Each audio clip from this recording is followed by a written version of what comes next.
Hey, gorgeous souls, and welcome to the Midlife Purpose Project. I'm your host, Katie Farinas, a yoga teacher and soul purpose coach. And just like you, I'm navigating the wild, beautiful, and sometimes messy terrain of midlife. This is the space where we unpack the shifts happening in our bodies, minds, and souls. We're diving deep into the questions that rise up when everything seems to be changing. Think of this as your toolkit for making sense of this powerful phase of life. We'll have honest conversations, belly laughs, maybe a few tears, and a whole lot of growth. We'll hear from experts on topics that matter to you in midlife, and I'll share yogic philosophy that has been helping humans live with more skill and ease for centuries. Because here's the truth. Everything you've been through, every challenge, every joy, every heartbreak, has been training you for this. You're not broken, you're not lost, you're stepping into your power. So come on in, embrace the mess, the beauty, and the absolute magic of midlife. Let's journey together. Hi, everyone. I am so excited about this episode. I have with me Tamara Cortoos. She is from Belgium, and she has a platform that she created called the Midlife Crossroads Academy. And this platform is born out of her own experience with midlife. She entered midlife in her early 40s. That's when she really started recognizing that things were shifting for her, both on the inside and on the outside. And she had expected this time in her life to be really smooth. She had expected to kind of know who she was, understand life, really, really be confident in this phase of her life. And instead, she was filled with nothing but uncertainty and questions. She felt really lost and off track in her life, despite having everything that she could have ever thought she wanted. She had a great career. She had 2 healthy children. She had her whole life was what we think we want, right? What we strive for when we're younger, what we envision that we want out of our lives. And yet she got there and realized that there was definitely something missing. And she didn't know what it was, and she didn't know how to answer the questions she was having or ease the uncertainty that she was feeling. And so she went on her own deep dive, trying to understand this phase of life, this phase called midlife. And out of that, she realized that there was a gap. There was a need around the world for more education around this phase of life. That many people go through this phase of doubt and uncertainty and transition alone, and they don't really understand what's happening to them, and they don't understand how to make this phase of life as purposeful and impactful and meaningful and joyous as it could be. And sometimes people even get stuck. They don't move through midlife. They want to hold on to their younger selves, and so they don't actually move through midlife, and they wind up getting stuck. And that leads to really a lot of unhappiness in people's lives. And so she's on a mission to not only educate people about midlife, but help them understand how they can make this phase of their lives really beautiful and meaningful and full of joy. So I hope you enjoy this episode, and I will be back at the end. Welcome back, everyone. I am here today with Tamara Cortoos. Did I say that right? I got it right the first time. Cortoos. Tamara Cortoos. There you go. And she is the founder of the Midlife Crossroads Academy. And I knew that she had to be on our show because everything she does is related to women and their experience of midlife and how to make this stage of life a really beautiful and powerful one, even though it also comes with some challenges. So Tamara, tell us how you decided to do this, how you decided to found this academy and do this for women. Cool. Hi, Katie. Hi, everybody that's watching. First of all, just thanks so much for that intro and for having me on your podcast. Of course. Yes, I'm Tamara, and I think my story might sound pretty familiar to a lot of the viewers and listeners. Really, what got me interested in midlife, there's actually a bit of a backstory to that. What led me there wasn't just one moment. It was a whole series of realizations.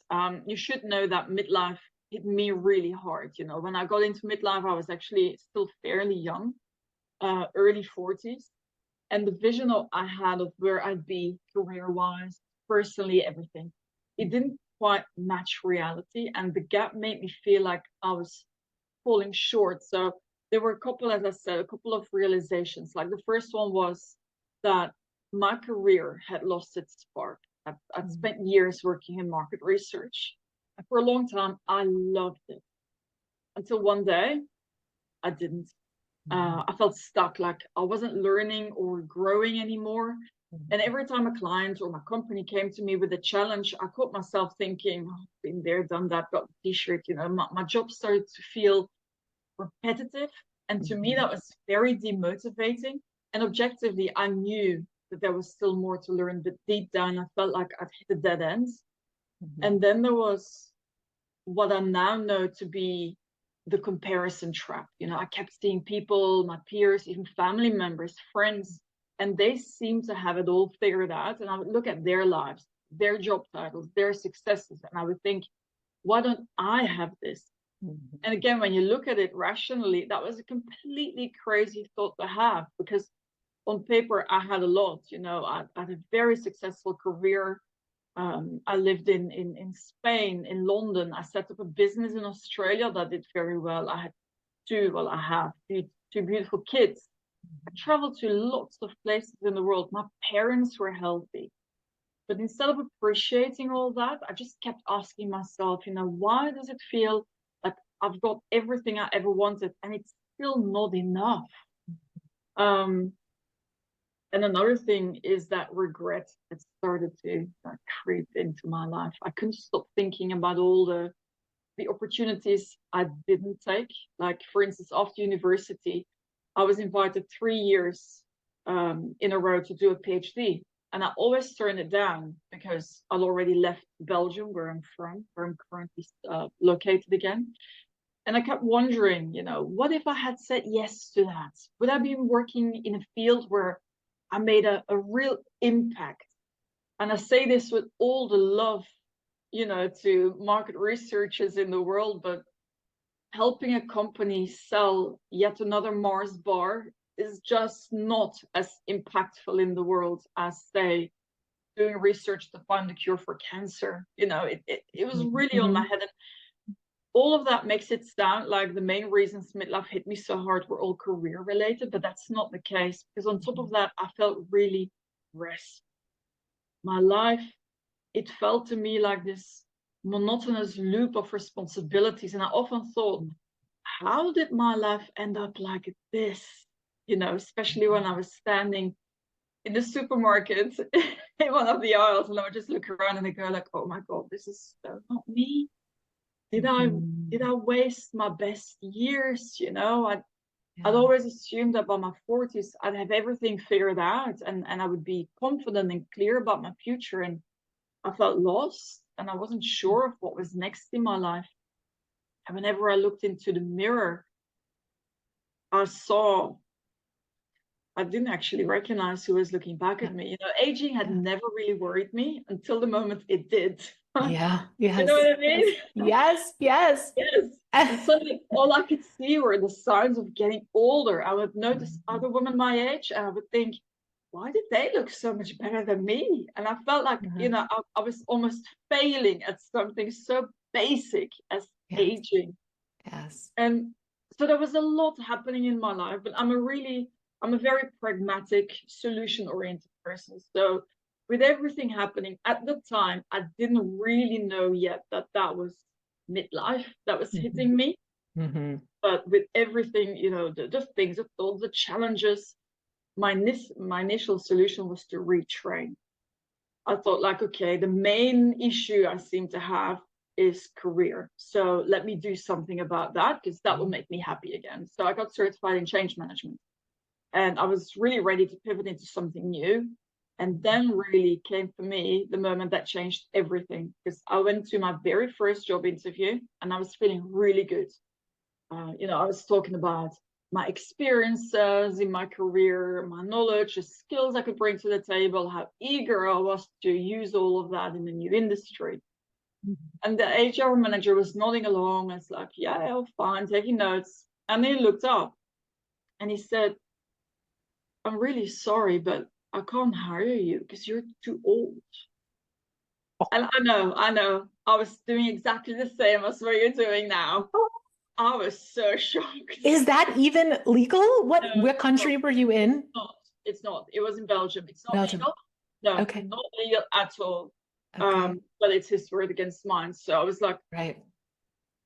I just sat there. I stared at him. I didn't know what to say. What do you say to that? Yes. And also, until that moment, it had never once occurred to me that I might be too old for something. And now someone was saying it to my face. I was only 44, right? That was my breaking point. That was it, like the final straw. Because I thought, like, I'm already dealing with all these questions and challenges, and I'm trying to find answers. And the only things I could find was this shallow advice and all these midlife cliches that we all know. And now this person threw ageism into the mix. And I got really angry about that. Angry because there was no help available, right? When you have midlife questions and challenges and all of that, midlifers are just left to figure it all out by themselves. Like, I can really go on about this because it still makes me angry. We have primary, we have secondary, we have tertiary education. It's all meant to help you become a grown-up. But once you've been an adult for a couple of decades, you're just supposed to have all the answers, and you don't. You don't. So I decided to figure out a way to find answers and solutions. And I started researching everything I could, about midlife and psychology, social science, leadership, coaching, communications. I read a lot of very dry academic papers. I took courses. I spoke to so many other midlifers who turned out to have exactly the same questions as me, who were exactly as lost as I was. And to process all of that, I started writing down what I learned. And after a while, I ended up with some kind of manual, almost like a guide that explains what you're going through in midlife, why that is, and what the different steps are that you need to take to turn midlife into something positive and powerful. And it was a lot more than just the challenges I was personally dealing with. And then I realized I wanted to share the manual with other midlifers because I knew, from my research, from the conversations I had with all these other people, that they could really benefit from what I knew, the insights that I had collected. And that's really how Midlife Crossroads Academy was born. It's an online platform where midlifers like you, like me, they can come to find answers and tools and guidance to make midlife amazing. And that's a very long answer. I know that, to your question. But what got me into midlife was really the realization that we deserve better. And I wanted to be part of a solution. Yes. And it was a perfect answer. So it was absolutely what I was going for when I asked you that question. I asked questions that require long answers. So that is what I expected. I just can't get over how my experience is so similar to yours. Okay. And I don't think that's uncommon in the sense, I think that's a commonality of midlife, and I think particularly midlife for women, because I think men also go through a midlife transition, but it's somewhat different than it is for women. Because, well, there are many reasons, but I also started into midlife, well, I should put it this way, recognizing that I was in midlife in my early 40s, which, had you asked me prior to that, I would have said, midlife's 50 plus, right? That's what I would have thought, right? What was that? Did it also take you a long time to realize that it was midlife then? Because to me, it took me 7 years before I realized it, and I was ready to admit that this must be midlife then. Yes. I was like, I'm too young. Yes. Yeah, I'm well, too it young. didn't midlife because in my mind that was something that was for older, air quotes, older people, didn't even cross my mind. I knew I was experiencing all of these internal and external changes and feeling very confused about what was going on. It hit me like a Mack truck. It was like all of the sudden, my body was doing all kinds of crazy things. I was noticing accelerated aging in the mirror, also thinking like, why do other people who are the same age as me look better than me? I was very unsatisfied, unfulfilled in my career. And I do have a meaningful career as a nurse. So it's not like I was doing something that is not considered to be meaningful. It just was no longer in alignment with who I had become. So during this phase, there's this radical evolution that occurs inside of us. And so what served us before doesn't, for many people, I think no longer serves us, right? That career that you loved and all of a sudden you were like, this is not enjoyable anymore. And like, I can objectively say, yeah, there's more I could learn, but I'm not really interested in learning it. I went and got halfway through a master's program for nursing and abandoned it because I was doing it to do something because I felt so unsatisfied. But the more I went into it, the further I got into midlife, the more I realized like this, I don't want this. What am I doing? I'm wasting my time and putting my energy into something that I don't really care about. And that's for me personally. There are other people who that would be perfect for them, but it was not perfect for me.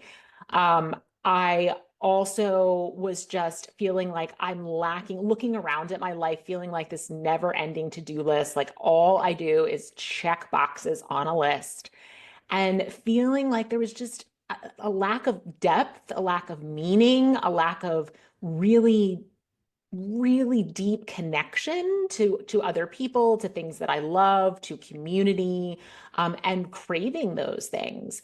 And yes, the similarities are just really wild. But like I said, I think that is common, and I think it happens earlier than we expected, and so we may not recognize it. And there's a feeling of being lost and confused. That would be how I would describe my midlife experience. And I have a much more awareness about what's happening now, and it's a different experience than now that I've kind of figured out, oh, this is what midlife is. But that lost and confused doesn't entirely go away. I think do you know who Chip Connolly is? Yes, Okay, so yes. he has the Modern Elder Academy, and I heard him on a podcast literally years ago before I even realized that I was entering midlife. And he just described midlife, and I don't know if this is his or he got it from someone else. It's where I heard it. He described midlife as the second adolescence. And wow, is that so true? It truly is this, everything is changing. Your body's changing. The way you think about things are changing. What's important to you is changing. Your relationships are changing. If you're a parent, which I am, your parenting is completely changing because your children are getting a bit older and they may not need you in the way that they needed you before. And so this role, this very central role that you have played for so many years is shifting. To me, it feels like everything in this stage of life, everything is shifting, and it feels like very unsteady ground underneath of my feet. Yeah, no, totally. I totally agree. Very recognizable. It's the ground is indeed still shifting as well. I'm actually, I have to admit, I'm a bit of a control freak, right? So I have to really, it's really hard on me to deal with this uncertainty. Even now, Mm-hmm. still like, even when I was doing all the research and figuring it all out, it was so, I felt so uncomfortable because I did not know where I was going to end up. Yeah. And just the fact that I didn't have any control over that, it was a very scary time. And still now, because I've got this business, but I'm growing, I'm building that business, and it's all very uncertain. So you keep trying and working and building, but it's like, I don't know where that's going to end up. And that's a very different feeling than when you have like a 9 to 5 job and you know what the to-do list is and you've got your team and you know exactly who's going to do what and when the deadline is. And oh my God. I'm right there with you, sister. Right there with you. Yes. This entrepreneurial journey almost makes this midlife period a little more challenging. Yes. But at the same time, I once heard a spiritual teacher say, your mind craves certainty, but your soul craves adventure. And when we enter this midlife phase, I think we are becoming much more in touch with our soul. The benefit of this phase is we start caring less about what other people think, about what society wants from us, what culture wants from us. And we've kind of followed, many of us, the cultural train up until this point. And then we are very unfulfilled in those roles. And so we are looking for, how do I feel fulfilled? And a lot of times that comes from stepping outside of what the culture says we should be and we should be doing. And so there's this juxtaposition between what the soul wants and what the ego or the mind wants. And it's really hard. It takes a lot of courage. Oh, I can't hear you. Always. Oh, you're back. You're back. Yeah. Oh, sorry. What I was saying is, it's funny that you mentioned the soul, because I think when in our younger years, we all have values, but we're not necessarily always aware of them. And what I found when I work with people now, like, and I start talking to them about values, and now in midlife, it's important to be aligned with your values. I've had it several times when people go like, value, I don't need to know my values. I just need to know my skill sets. What am I good at? And I need to know my personality traits, and I need to do a bit of work around that, and I'll be fine again. And I go like, you need to look at your values, like, as the drivers of your soul, because once you know what drives your soul, your inner self, and you can align with that, that's actually the way to become satisfied again. Not just doing things that you're good at, your skills, or trying to do some work on your personality. Maybe it will not make you, for lack of a better word, happier. You need to work on values, because if you let your values drive decisions, you will end up in a place that will be better for you, more satisfying and fulfilling for you. Yes, that is so true. Yeah, that is so, so true. And so how do you help people identify their values when they say, what do you mean? Do they even know what their values are? No, lots of people don't. We do actually do a lot of work around values in conversation. And also I let them work themselves around values. I think about, for instance, situations that they've been in where, for instance, they did well, or they felt satisfied / happy, and trying to find a common thread in those situations. Be like, okay, is there a value that we can take out of that you feel aligned with?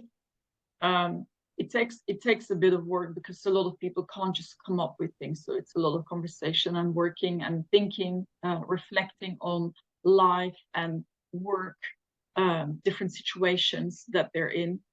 But that's really how we approach that. And you find the things that people usually thought were important to them, in the end, rarely are. It's always new things. It's always the things that they didn't really expect, because they didn't realize that in midlife, everything shifts inside. And they're still holding on to the old them. It takes a while to let that go, and that's fine, totally fine. But at least be open then to becoming an other version of you, a newer version of you. So that's always very interesting to see. And also like the helping people to work out what their values are. Yeah. I think that's a really good point. Well, 2 points. So when you're talking about letting go of the person that you were, I think I want to highlight that because there's a period of grief that happens there. And it can be a while, as in a couple of years, right? Because you have spent many, many years being this one person and having this one identity of how you saw yourself and how the world saw you. And I want to make sure that we're clear on that because one of the reasons that I think that entering midlife is different for women than it is for men is that women are part of their value often comes from the way that they look, right? It's unfortunate that that's the way our society is, but generally speaking, women are prized for looking a certain way. And as we age, of course, that's natural for that to change. And so we start being looked at differently. We start being spoken to differently. We start recognizing that society is treating us different because we look different. And that is something that needs to change, but it is the way it is right now. And so I think there's a grieving process that goes with I don't look the same. I'm not being treated the same.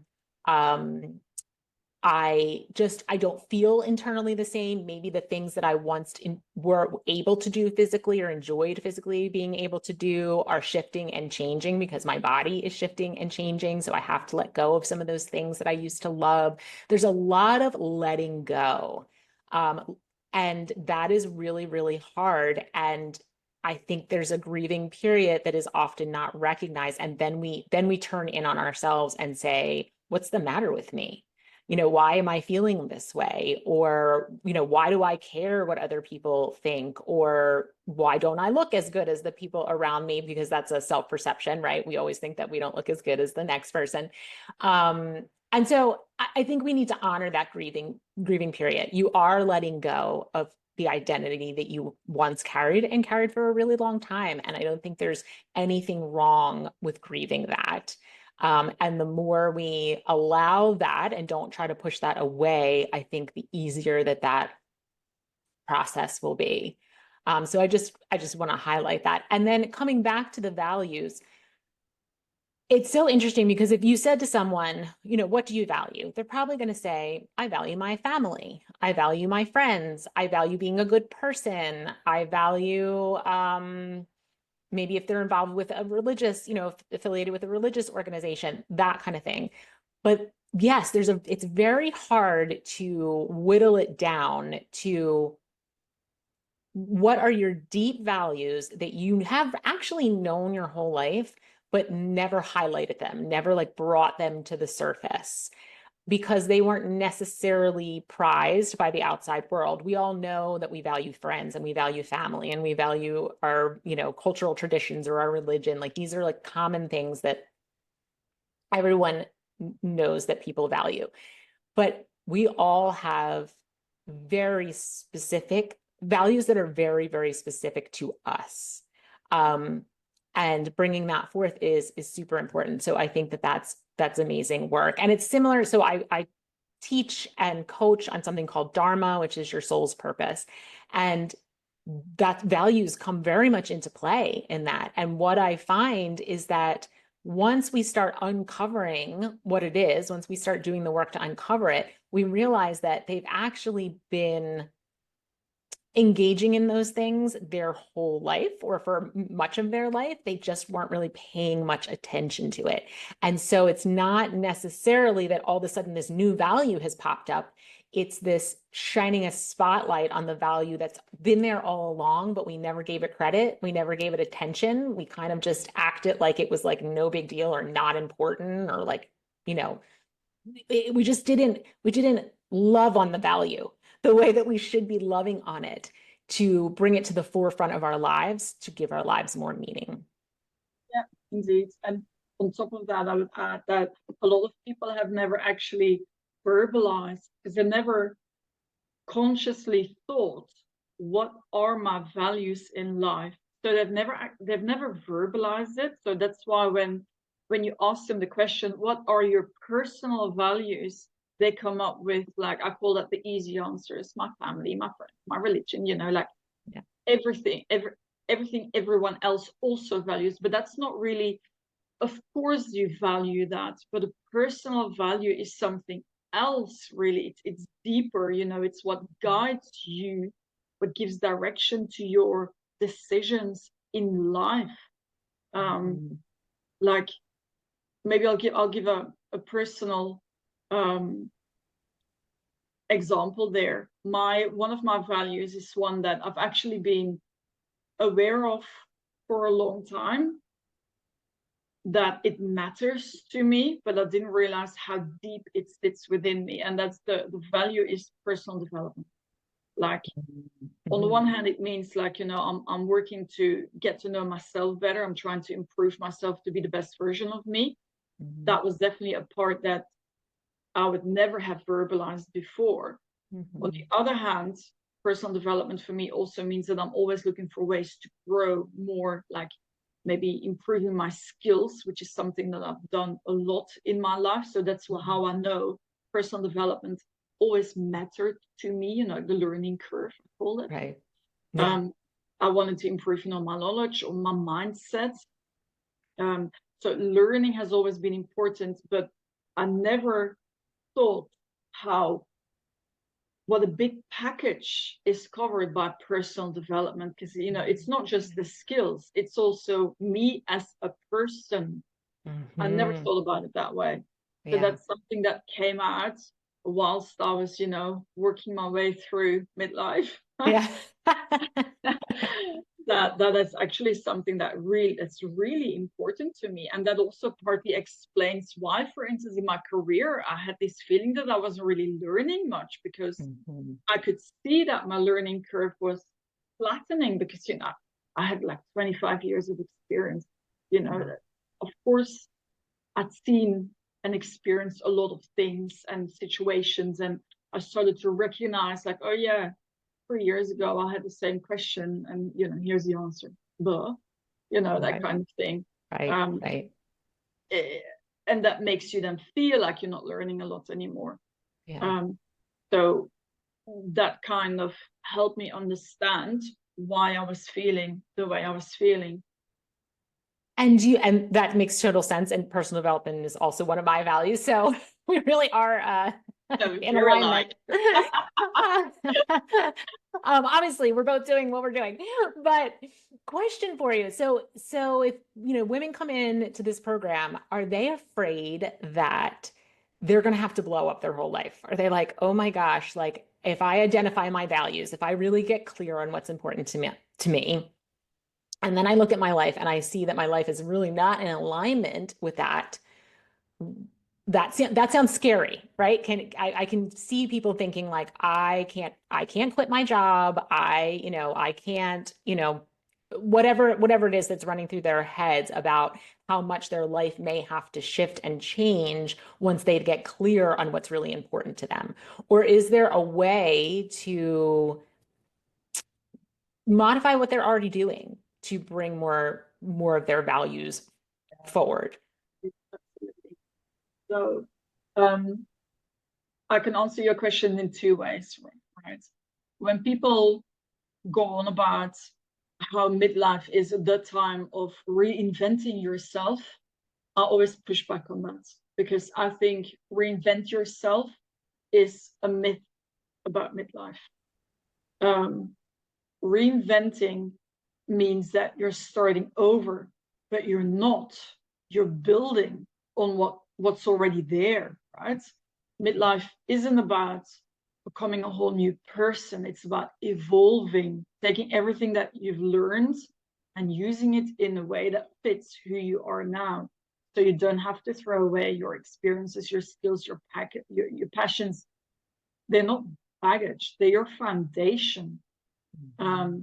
And big dramatic changes aren't always the answer. So no, you don't have to quit your job or move to another country or take up skydiving to make midlife meaningful. It doesn't work like that. Real change isn't a Hollywood movie. It can be very subtle. You shift your priorities, You learn to set boundaries. You make time for things that actually light you up. You don't have to burn it all down. All you need is a few intentional tweaks to feel more alive. And I always say, like, reinventing, it makes it sound like you're broken, and you're not. You're not broken. You're just finding your way back to yourself. There's nothing wrong with who you are now. You know, you're reclaiming parts of you that got buried at some point under work or family or responsibilities. It's not about fixing yourself. It's about listening, finally listening to yourself. So no, it's not about making any giant changes.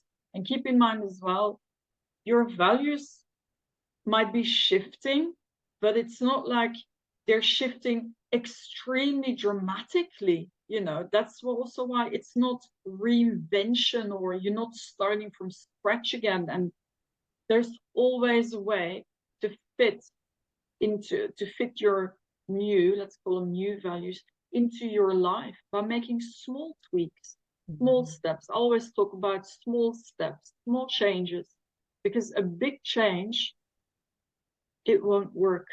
It hardly ever works. You can't just become, you know, from one day to the next, you're not becoming a different person, eh? Life doesn't work that way. Well, my life doesn't work that way. I don't know about yours, but you know. My life definitely does not work that way. I think there's a small percentage of people who can do the big, you know, the big leap. But for most, I think that exactly what you're describing is how it happens for most people, and how it's accessible for most people, and how it's sustainable for most people. And it's reassuring. I thank you for saying that to the audience, because I think people listening, we automatically go. I don't know why a lot of people automatically go to that. Like, well, I've got to quit my job and leave my husband and sell my house and like live in a camper van or something. I don't know. You don't need to do all of that. And often these shifts are, yes, they are external, like, you know, setting boundaries and making more time for things that you love, and, you know, the things that you described. But a big part of it is the internal, the piece that people actually can't see. It's the mindset, it's the way that we perceive things. It's a sense of greater gratitude or love or self-compassion or compassion for others. It's these internal shifts that when we bring more of that forth into our life, everything on the outside could stay fairly the same, but our experience of it will be so different. Yeah, indeed, agree. When people come to us, man or woman, it doesn't really matter. What we always say is that there are three things really that you need to figure out in midlife. The first one, and that's the biggest one of all, especially for women, is to need to get know yourself, right? The personal values are part of that. Self-awareness, the key to everything in midlife. Then there is understanding how to deal with transition, you know, what you talked about, the grief, the letting go, that kind of, that's part of that. Learn to deal with change, and learn to set a goal, no matter how big or small. Learn to set a goal for yourself based on the self-awareness, because you know now what you want, what drives you, what, you know, what you're good at, all those things. Use that to set a goal and figure out how to get to that goal, because thinking is not the same as doing. Okay? And the third thing that we always talk about is reframing aging. So basically, the art of getting older sits within, first of all, of course, accepting who you have become as a person and appreciating who you have become. Your, let's call it, again, for lack of a better word, the wisdom that you have. How can you use that? What kind of legacy do you want to leave in life? What do you want to build still for yourself? But yes, what I really wanted to do is I wanted to go back to the first step, the self-awareness. I just can't emphasize how important it is. And as I said, especially for women, because when they get to midlife, they have been caring and looking after others for so long. Like that's been, they've always put themselves in second, third, 10th place. Everybody else always came first. So when they come to midlife, the kids are a little bit more independent. Maybe the emptiness is already, at the horizon. And you see it especially in women, but also in men. You see the question coming, who am I really? And they're so confused, they just don't know anymore. So there's a lot of work to get them to think and reflect on what drives them, what lights them up, what are their strengths. Because even, a lot of women then go like, oh, I'm really good at looking after things and I'm good at planning, and that's great, but there are other things that they're just not aware of anymore. And what we also spend a lot of time on is, it's part of self-awareness. You'd be surprised how few people know what brings them joy in daily life. Yeah. Yes. Tiny things. Yeah. We do quite a bit of work around ikigai. I don't know if you've heard of this concept. I know ikigai. Yeah. But for those who are listening who haven't, can you give a brief explanation of what that ikigai is? Literally, it's a Japanese concept. It is finding it's a little thing that makes you happy in daily life. When you Google it, you will find this Venn diagram that is a very different thing. That's actually the Western version of ikigai, but at its core, in the Japanese way, ikigai is the simple thing that gives you joy in daily life. So the advice there is, find it. It might be more than one thing. Maybe for some people it's, silly things. Well, not silly things, but so simple you don't even think about it. Like getting up before everybody else in the morning, have a cup of coffee and 10 minutes of me time. For some people, that makes them really happy. That, if that's you, do that every day. But know, first of all, that that's the thing that brings you joy in life. For other people, is their kids. What brings me real joy in life is when my kids are in bed. They're busy kids. They're in bed and they're asleep, and before I go to bed, I go and check on them at night, and I just sit next to the bed with my hand on their heads, like stroking them. To me, it's pure joy. It makes me happy. I do that every day, because if I don't do it, I don't sleep well. I figured out. And sleep in midlife, very important. Very, yes. Very important. So know the things that bring you joy. That is so great. And that correlates to actually something I'd written down. I wrote two things down that I wanted to go back to, and you're touching on one of them.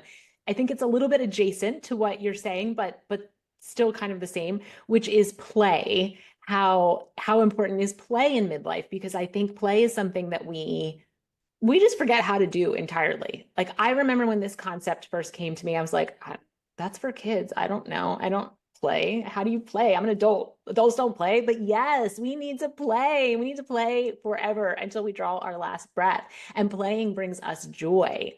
So how does play come into this whole, concept for you of making meaning in midlife and, really enjoying this chapter of our lives?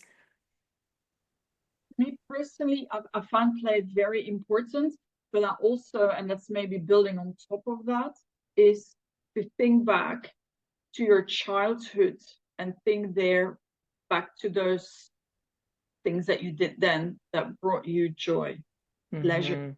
And for a lot of people, indeed, it is play, because, as you grow up, there's a lot of things from childhood that you lose. The ability to play, the asking, like the question why, the curiosity, which comes back in midlife, because that's when you start questioning yourself and asking why this, why that, why am I feeling blah blah. That's when it comes back. But going back to childhood, it's actually also part of Ikigai, to figuring out what it is that brings you joy on a daily basis. Mhm. And when people do those exercises to go back to childhood, a lot of the time play comes up, of course. And when you're grown up, indeed, a lot of people then struggle to see what play could bring to them in daily life. But then I always say, like, okay, but try to look at it a bit more broadly. I'm not saying that, you should get the Barbie dolls out and play, although to be honest, it can be a lot of fun, but not on a daily basis. Yeah.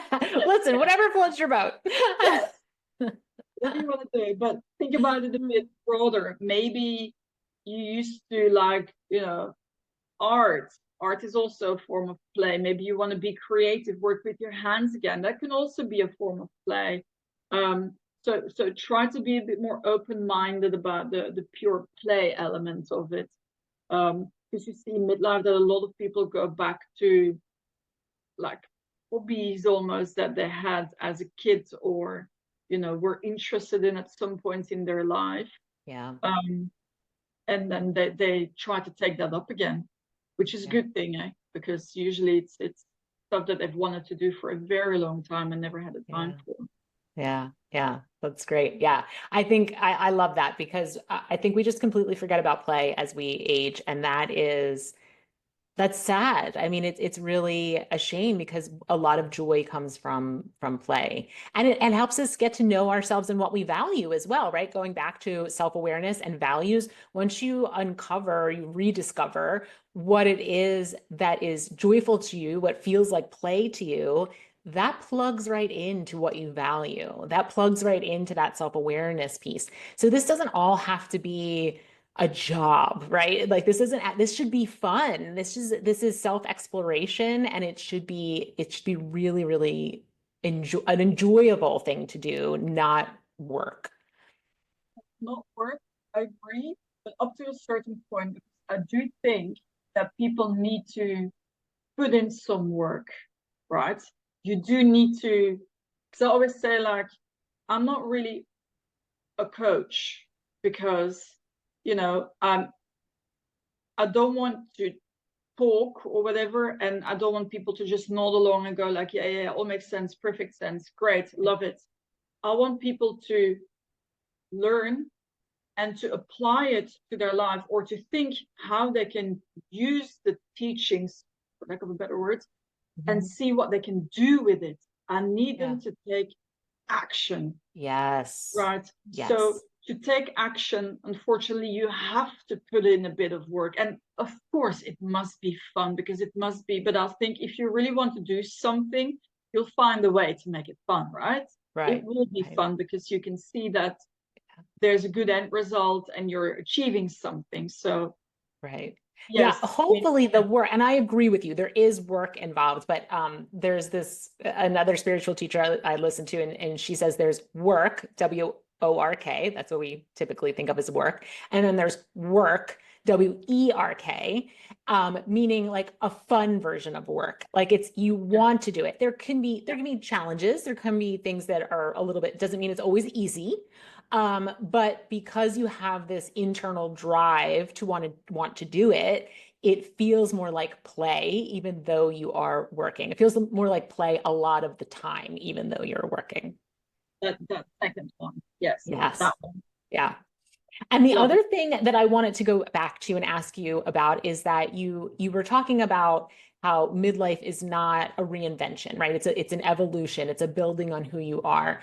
And I wanted to ask you how the people you work with, by the time you hit midlife, we have often gone through some difficult stuff, right? We maybe some health struggles, parenting struggles, things with our parents, our careers, right? We've had in yoga what we call often a dark night of the soul by the time we've hit midlife, like something that really rocked our world and was a defining part of our lives. And do you find that when people are working through this midlife transition, I guess the question is, how do those experiences, those dark night of the soul experiences, play in to this evolution of midlife?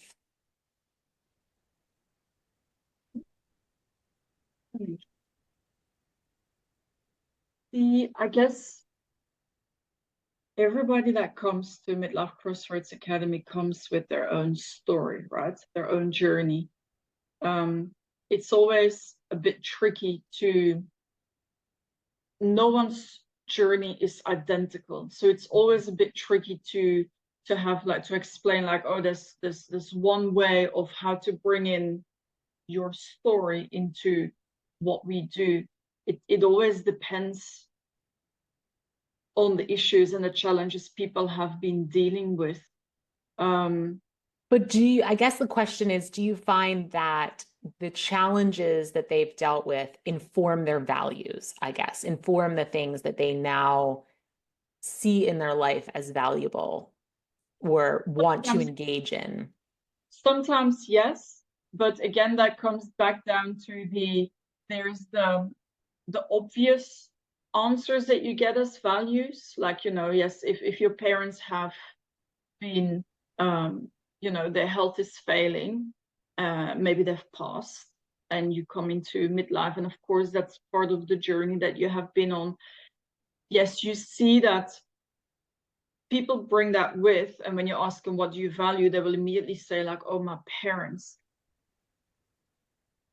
What you find then is that sometimes, but it's not always, their experiences impact on the actual values, the personal values that they come up with, because they might then go like, they might find that their core personal values sits around caring, which is of course, well, it can be, it's not always, but it can be impacted by what they have, the experience they've had with the parents passing. Maybe they've been a caregiver for the past couple of years looking after ill parents.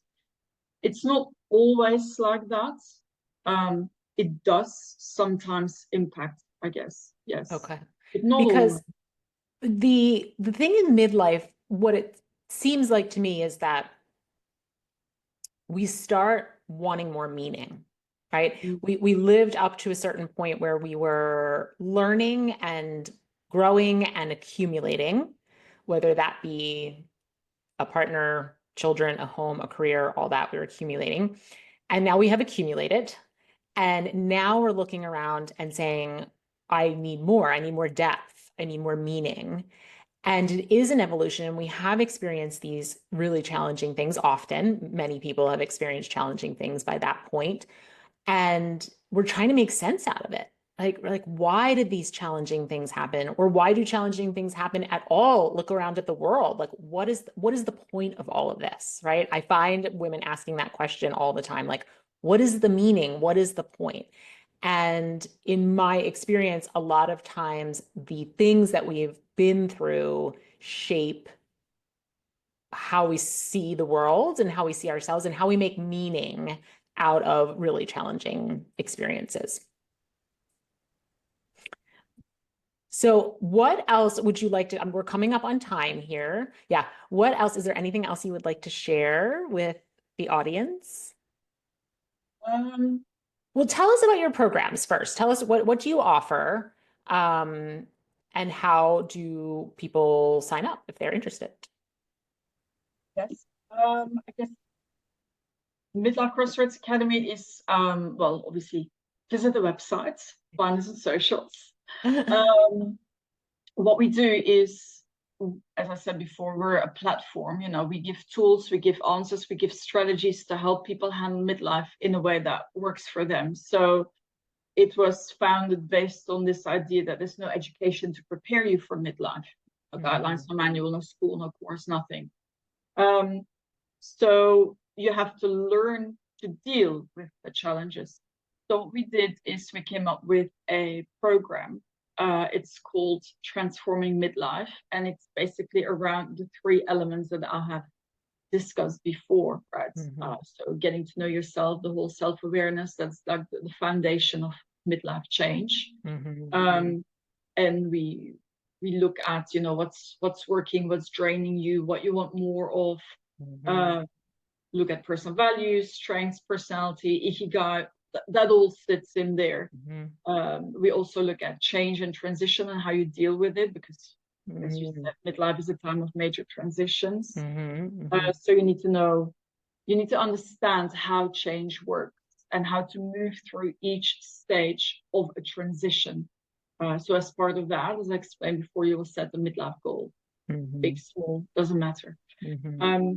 And then you have the learning to see the positive sides of getting older. And for a lot of people, especially women, that's a game changer, because it's about, they never thought of midlife as being positive in any way, because, the whole, it's all downhill from here. God, how many times have I heard that? Yes. Trying to change that mindset is an Uh, uphill struggle. See what a yeah. pun that is? Yes. Yeah. I like that. That was good. Oh. So it's all about shifting people's mindset and help them to see the opportunities that this life stage still offers to them, because you might you might ask yourself some questions and you might have challenges and doubts, but it's also true that, for instance, you finally feel more comfortable in your own skin. You bring lots of experience to the table. You have wisdom to share. So learn to lean into that, learn to use that, and think about how you want to use that. A lot of people don't realize. I'm sure you know Eric Erickson, who talks about midlife. He's like the godfather of the life stages. But he talks about midlife being the choice between giving back or being stuck. We have a choice, right? From Hinduism, you probably know that as well. It's like the third stage. I always forget the name, but it's all about giving back. Yeah. And once you know this and you realize like how much you have to give, Yes. people find it easier to come up with ways to give back and to actually verbalize that as well. For instance, at work, where people then can actually go to their boss and go, I want to mentor someone. It's a way of giving back, right? Yeah. Yeah. I want to change my role a little bit so I can train people and share my knowledge more. Yeah. Little ways, they're actually significant ways, because it's something that makes you be seen, be valued, and gives meaning to your life as well. Yeah. So, sorry, I'm digressing again. No, it's fantastic. Keep digressing. I was talking about Midlife Crossroads Academy and but yes, no, No, it's so good. I'm so like much. chills all over my body. It's so good.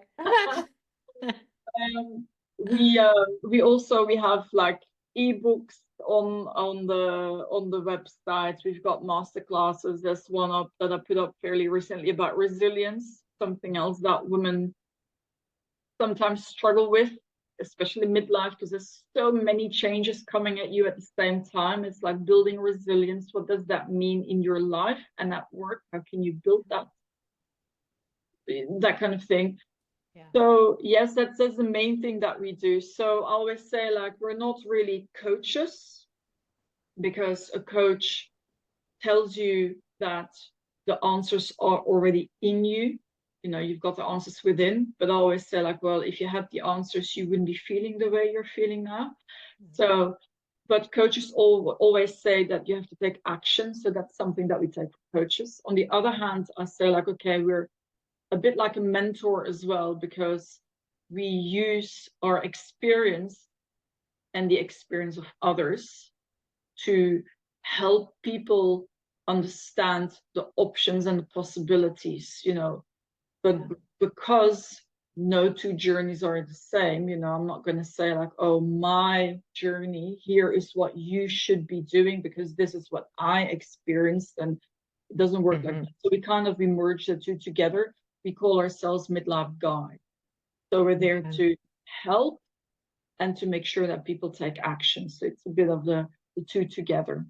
So Okay. at this very moment, because it changes from time to time, at this very moment, the Transforming Midlife program is a self-paced course. So actually, it's an online program, but in the near future, we will start again with making it still self-paced, but with live interaction moments as well. Okay. Indeed. Okay. That's so exciting. So exciting. Amazing. I think that Thank what you you. are offering to people in this phase of life is so, so important. And I think it's always been important, but when I look at the world today and everything that's going on, I think we really need our midlifers to be solidly in their authenticity, in their self-awareness, like really, really know who they are and know what they know and know what they're passionate about so they can turn around and share that with the generation coming up behind them. I think it's really pivotal for our society, our culture, the world today. So it's beautiful work you're doing, and I thank you for it. Thank you. Thank you. Appreciate that very much. Something maybe to think about as well. Sorry, because I can keep on talking. Keep going, girl. It's not just the what midlifers don't always, or people in general don't always realize, is they don't seem to think about life expectancy, right? We are living longer and longer, but I always say like those those extra years, they're not added to the end of your life because people stay healthier longer and longer. Mhm. Those extra years are added in the middle of life. And that's exactly what midlife is. And that's another reason why it's so important to know who you are in midlife and find ways to give back, because you have many years to bridge to do that, right? You have so many years. And I always say, like, why would you be dissatisfied in life knowing that midlife might last 30 years? Yeah. 30 years of not feeling super happy or satisfied, or why would you do that to yourself? Yeah. Find a way to break through it. So Yeah. do midlife coaching, like find ways to make yourself happy and satisfied and have a fulfilled life again. You know, think about ways to give back to society or to your inner circle. It doesn't really matter how you fill that in, but do something, because midlife is a long time. Yeah. I hadn't thought about it like that. It's a good reframing because you're right. I mean, we do live longer, but a lot of that happens in midlife, and we are healthier longer, which is amazing. It's It is. awesome.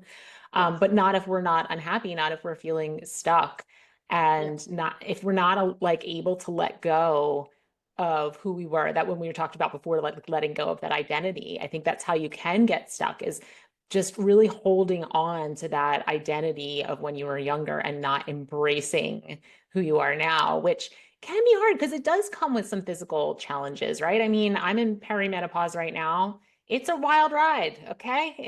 I'm not going to sugarcoat it. It is a wild ride. And And us yeah, sometimes. yes, I would not recommend it. But it's going to happen. And so learning to just embrace, like, this is where I am, which comes back to that, mindfulness, self-awareness, just, accepting the present moment as it is, accepting this phase as it is, and then really deciding that you're going to make it good, that the challenges come along with it, but you're going to make this really, really good. And it can be done. It can be, absolutely. You need to want it and you need to make a little bit of effort, but Yes. it can be done. And a Absolutely. little bit of effort over a sustained period will really, really pivot things. You can turn 1 degree a week and you've gone 52 degrees in a year, and that's a lot. Yeah, that's a A lot. lot. Yeah. That's a lot. Always think like, what's it called? Like one of those oil tankers. If they need to turn, they don't turn quickly, but they do turn in the end. Yes, yes, they do. Yes. Yes, they do. All right. Thank you so much, Tamara. I'll put your website and all the links that you sent me in the show notes so everyone can reach you. And I'll be popping over to your website too, because this all sounds super fascinating. Thank you. Thanks so much for having me on, Kate. I appreciate it. Of Thank you. course. Of course. Well, I hope you enjoyed that conversation as much as I did. Tamara is a wealth of knowledge when it comes to this topic, and she really, I think she explained things beautifully. But I wanted to pull out a few of the things that she talked about that I thought were particularly important in this episode. One is the values piece. We talked a good bit about values, knowing and understanding our values, what they are, what is really meaningful to you personally, and how you can use those values to guide you in this new phase of life. So, I always give you little exercises to consider at the end of each episode. So that is one of them. I would encourage you to think about what your values are, maybe journal on them, maybe reflect on things that bring you joy in your life and how that could be related to a value that you hold deeply. The second thing I wanted to make sure that I touched on again here at the end was the grief piece. I think this is really important. And I have another episode on grieving that I will link in the show notes. I used to think that grieving was only about losing someone that you love, right? That was the only form of grief. But I have now come to understand that we grieve many, many things throughout our lives, and many of them are not tangible. And this is one of them. There's nothing we can point to here, right? You're the same person you were yesterday, a year ago, 3 years ago, and yet you are not.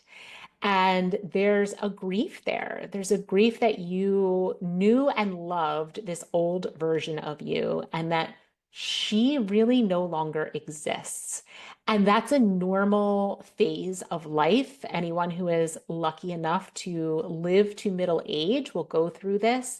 And we are blessed. We are blessed to be able to go through this, that we have been healthy and made it to this phase of our lives. But that doesn't mean there isn't some grief that comes with it. It doesn't mean that we don't miss the old us. It doesn't mean that we don't want to try to hold on to the old us. And the more we try to do that, the more we ignore the grief and pretend like it's not there, or try to hold on to who we once were, the longer it will last and the harder it will be to transition into this new phase of our lives. So another invitation for this week is to think about yourself. And if you are grieving your old self, if you're even recognizing that you're grieving your old self, and to give yourself some grace for that, to say, it's okay. I see that I'm grieving. I'm going to be compassionate with myself. I'm recognizing that it's really hard to accept that I'm in this new phase.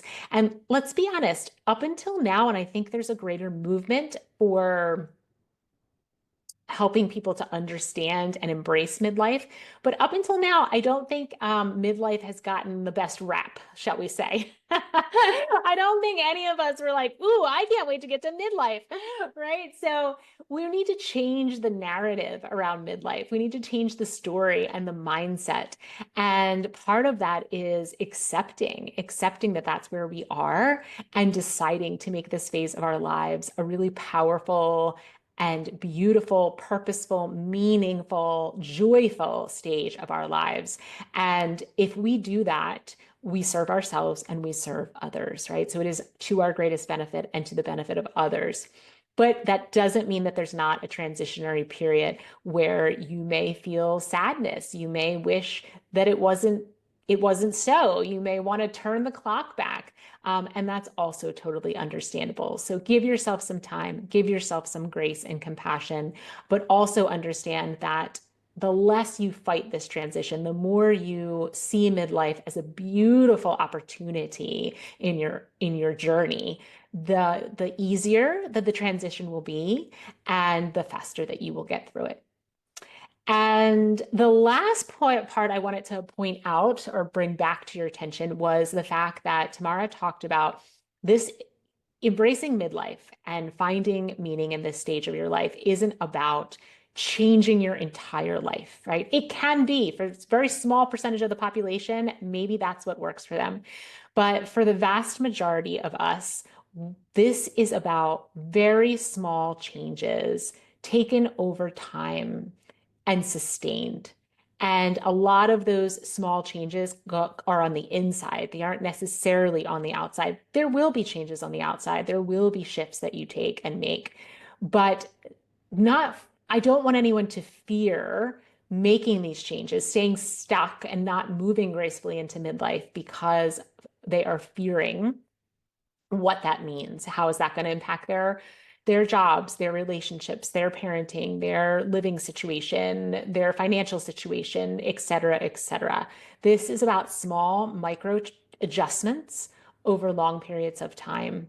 And I think that we'll continue making them pretty much forever, but we'll get more comfortable, right? We'll get more comfortable in making them and they won't feel as scary and you won't feel as unsure. You'll eventually enter solidly into this phase and it will feel like your new normal. So I invite you to contemplate one or all of those things over the next week. As always, I would love to hear from you. So please, you can email me, you can DM me on Instagram, reach out on LinkedIn. I will put all my ways of getting in touch with me in the show notes, as well as that podcast on grief. And I will also put in there ways you can sign up for my newsletter, download my free journal, which is 3 journal prompts to discovering your Dharma. So if you're looking for more purpose in midlife, this journal will get you started. And I also have a workbook that goes into a little bit more detail. So all of those will be linked in the show notes. Please go download them, go sign up for the newsletter. There's so much great information. And as usual, all of my guests' information, Tamara's information will be in the show notes as well. Have a wonderful week, friends. Thank you for joining me on this journey of self-discovery here at the Midlife Purpose Project. I hope today's conversation sparked something deep inside of you, made you laugh, or reminded you that you are never alone. Remember, it's never too late to reconnect with your soul's purpose and live a life of meaning. If you enjoyed this episode, please subscribe, rate, and review the show, or share it with someone who could use a little inspiration. It really helps the show reach more women and helps me keep the content ad-free. Join me next time as we continue to explore what it means to live with purpose in midlife.